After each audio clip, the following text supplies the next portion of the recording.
Hello, hello, hello, and welcome to Live with Jesse. I don't know why I get so tickled when I say that every time. When you figure it out, you let us know. Right, absolutely, absolutely.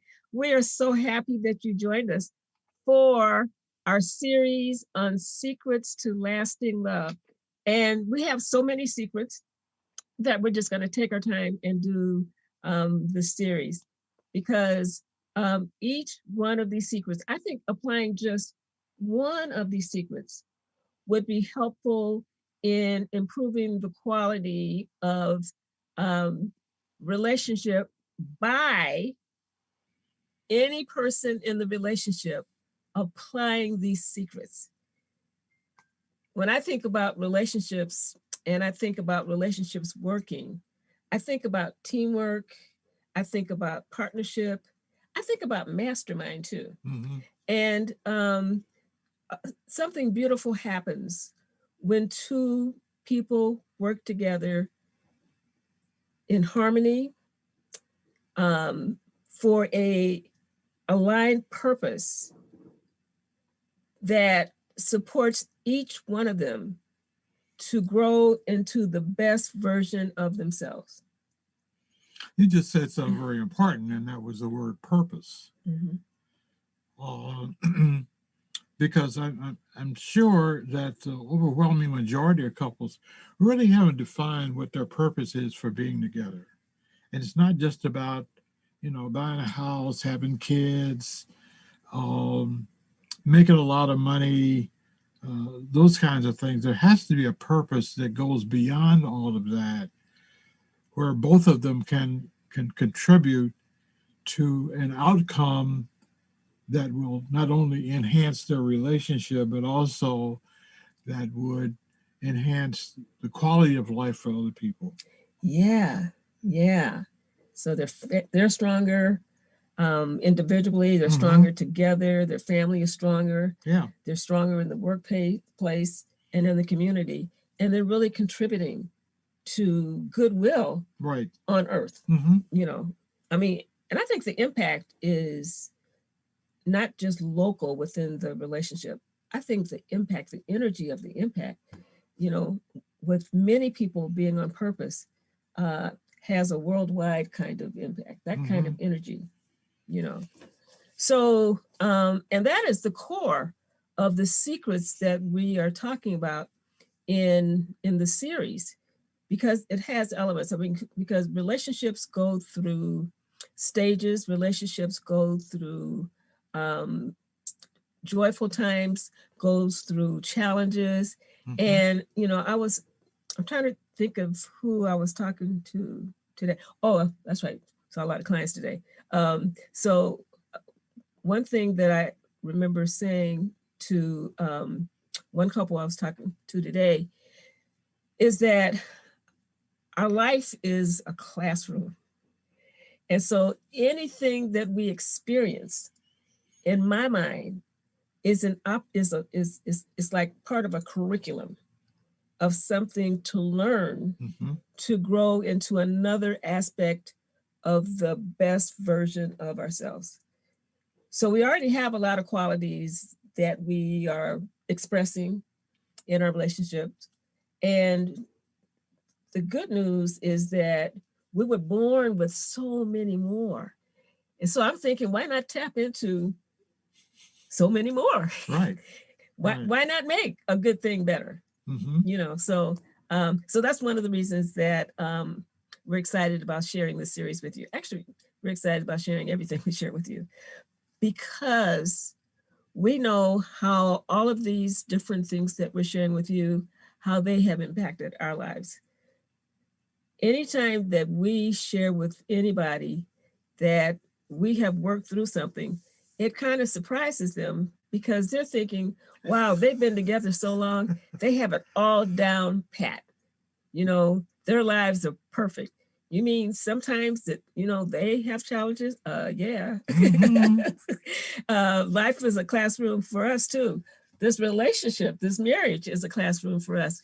And I'm loving the lessons that we're learning. Um, and that it's not just um, intellectual knowledge. It's um, information and data that we have integrated emotionally, spiritually, physically, all different levels Right. of connection. So, with that in mind, let's get started with this secret for this series for today. So, we're going to be talking about secret numbers. We're calling it 6B. So, really, it would have been secret number 8. But what we discovered was that we gave an overview of 3 together that we want to share more detail. And the 3 that we talked about were remorse. Oh, I know what it was. So we were talking about the impact of hurt when people get into arguments and communication breaks down, and that there's 3 elements that are real important to address: remorse, making amends, and forgiveness. So last time we went into detail about remorse and how important it is to embrace that and do something about being remorseful. And so this time we're going to focus on um, making amends for repair. So just to give you an overview, and I know like so far we've covered like 7 of the secrets.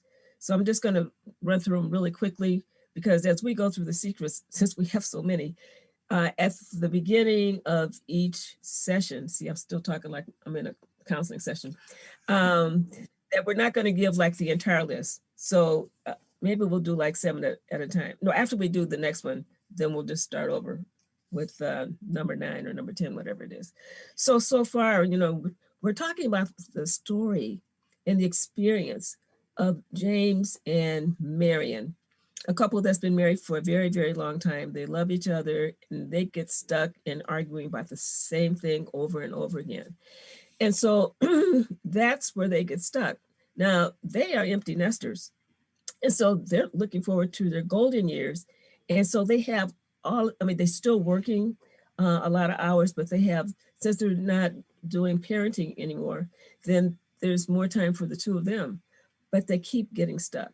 So far, we have described their experience, we've described their struggle, and then we began to describe what they did to turn things around. Because here's the thing, our brains are wired to focus on functioning a certain way. And so it's like we operate in a tunnel because we only have one way to see what's going on in our relationships and in life, in the way that we process it.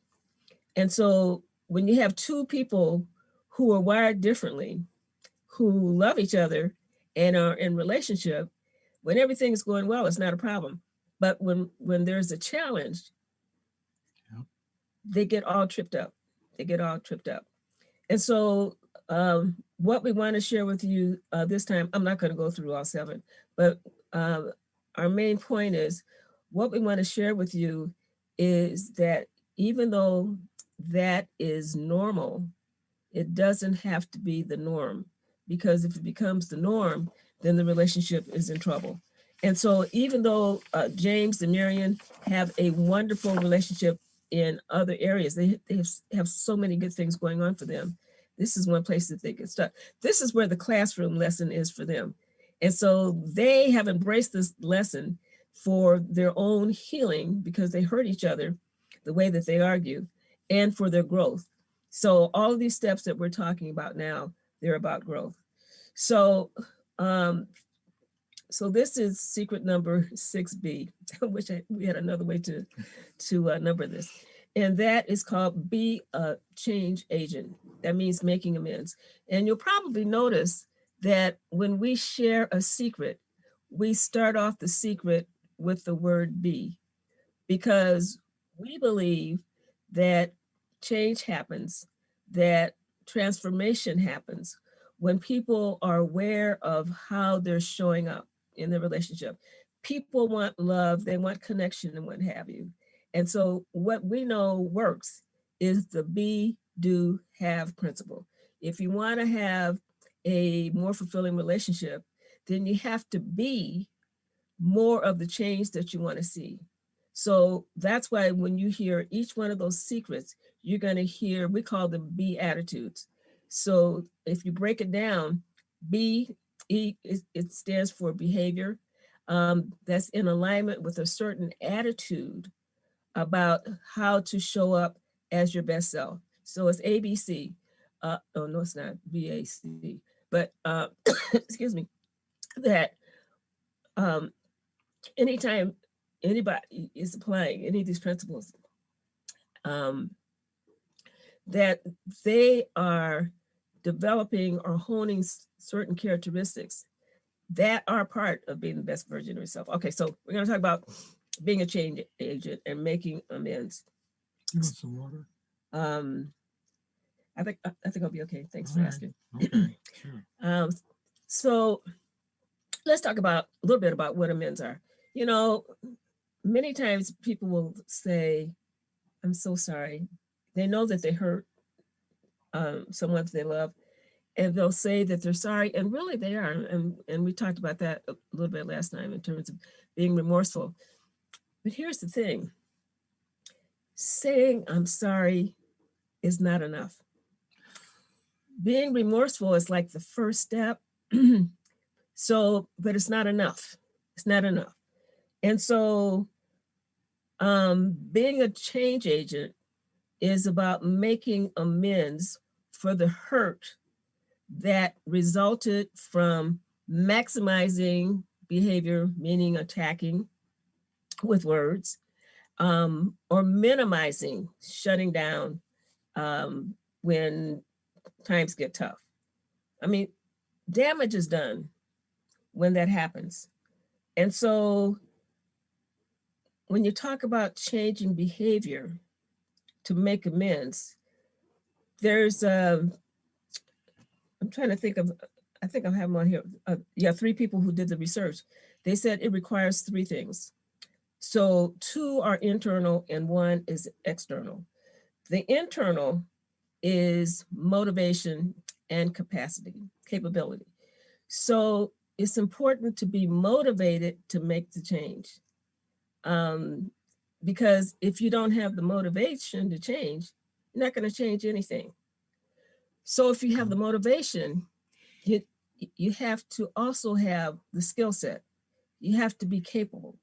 So you have to know what to do to make a change that has a positive impact, that has a problem solving impact. And then the third part is external. And that is you have the opportunity to implement the behavior that's going to make a difference. James and Marian have the opportunity to make the change, and they're both motivated to do that. And that's a good thing. You know, one of the things I'd like to add to what you say, by the way, I agree with everything you said so far. But one of the things that's essential in this whole process is that both people in relationship have to um, ask themselves the question, how am I? What is my behavior doing? Uh, what am I doing that is contributing to this breakdown in our communication and in our relationship? Mm-hmm. But that's so unusual because most people look at their partner as being the person who is responsible for the breakdown and unwilling to take a look at themselves and ask themselves, what can I do to make a difference here? And when you do that, it gives you a wonderful opportunity for personal growth and also an enhancement in your relationship. Yes, absolutely. And it requires part of this amends process and changing the correct behavior that's going to make a difference is based on something that we talk about in our workshops. This is an Imago thing. And you guys will hear us talk about Imago. It is a relationship theory and therapy that we do. Oh, so one of the things that we talk about in making amends, even though we use it in another context when we do our workshops, is that the person who's making amends needs to make sure that they are doing the behavior that the other person needs to experience. So many people get caught up in the golden rule. The golden rule, do unto others as you would like to be done unto. Well, if you do unto your partner something that you think will be healing for them, and they need something else for healing, then the golden rule is not going to work for you. That's why the platinum rule is so important, to do unto others as they need to be done unto. So it's really important for James and Marion and others to know what the partner needs for the healing. You know, what kind of words, what kind of behaviors that they need to see and experience and feel consistently, because change comes with consistency. Trust is built with trust with consistency. And so James, and it looks like I have a typo on the slide. So James, for him, it means coming out of his shell and being present. Yeah. For Marion, because that's what she needs for healing. The more that he does that behavior change, the more it's going to have a healing impact on her. Mm-hmm. And since that's a stretch for him in that classroom of that situation, he is going to grow in an important characteristic within him that wanted to grow but didn't know how. But now he knows how. For Marion, it means managing her emotions, because when she gets triggered, she's just all over the place. And so that's what James needs, because when she gets upset, you know, her tone of voice raises and, you know, he feels attacked. So she's got to calm it down on the inside so that she can get really clear about what it is that she needs. They're both reaching out to each other. Well, he's not reaching out because he goes in the shell. But so the way that they were doing it before has not worked for them at all. So in doing that, both of them are taking responsibility for the damage that they inflicted during the communication experience, the communication breakdown during conflict. So the behavior part is one part. So that's part two of the Beatitudes. The first part is how they think about it. They have to have a mindset change and think about it differently.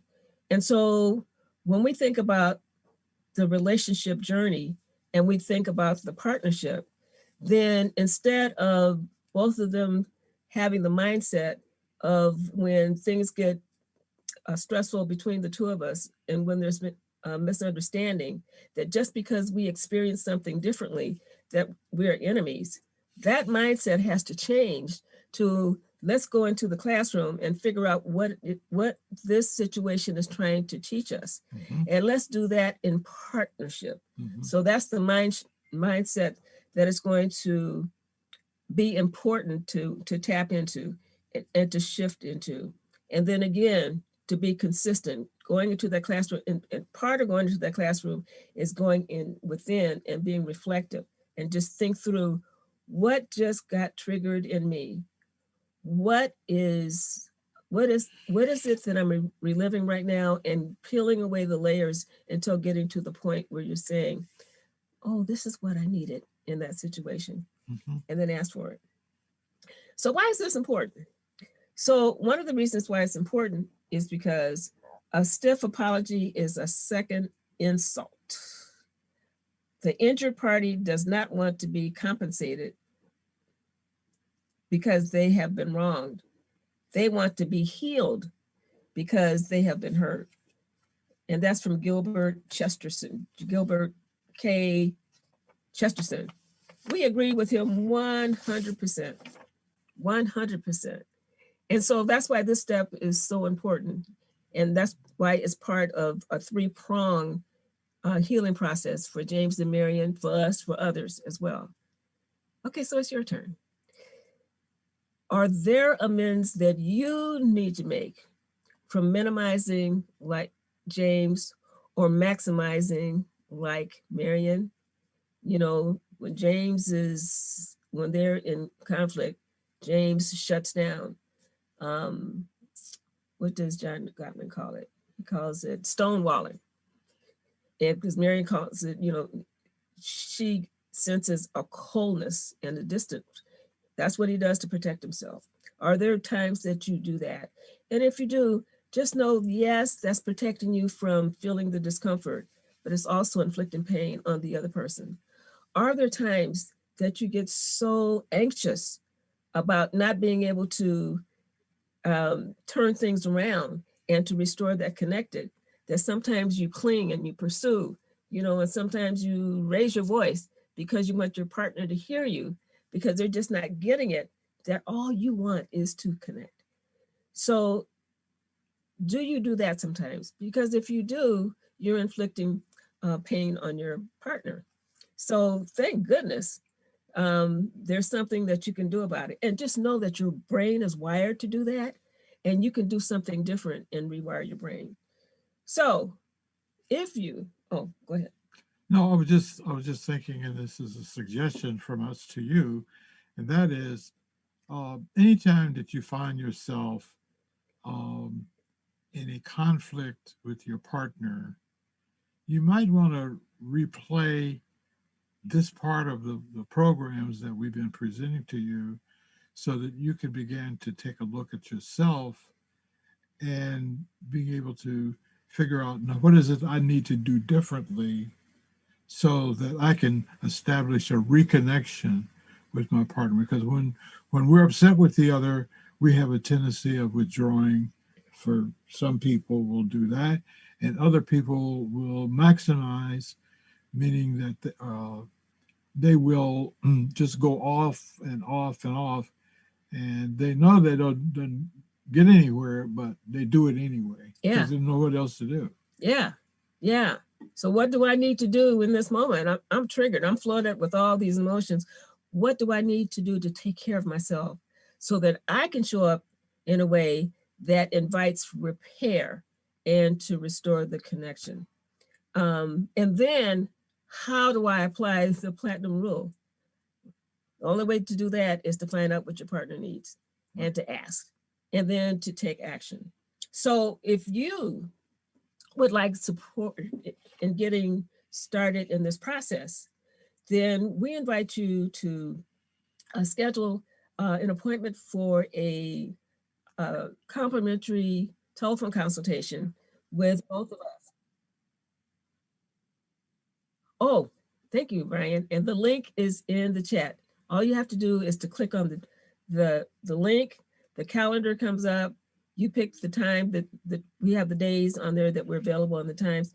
Pick a time that works for you, fill out the short form, we'll get the information, and we'll be ready to go.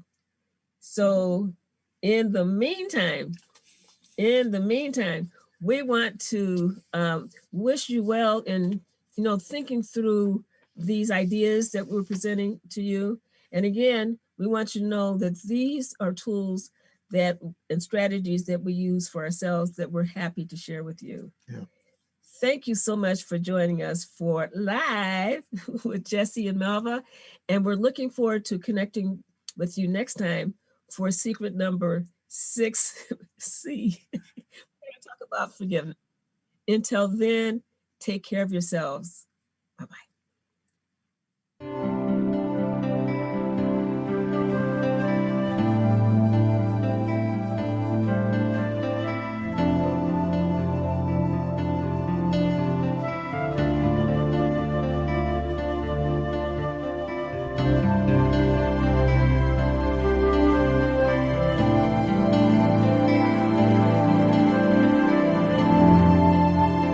watch Live with Jesse and Melva right here on Solivity TV every Sunday at 5:30 Eastern.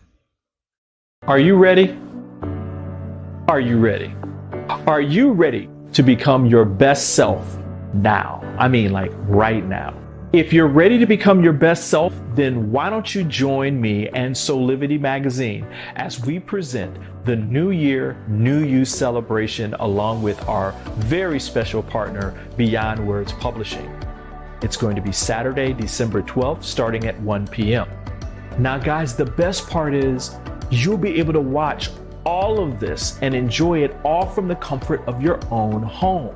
I mean, you'll be able to watch all of these amazing people share their gifts and thoughts about how to close out this year and begin the next year with light, love, and power. I mean, how cool is that? And you're going to be able to walk into 2021 with freshness and some spirit and, of course, inspiration. You do not want to miss this incredible event. We'll see you then.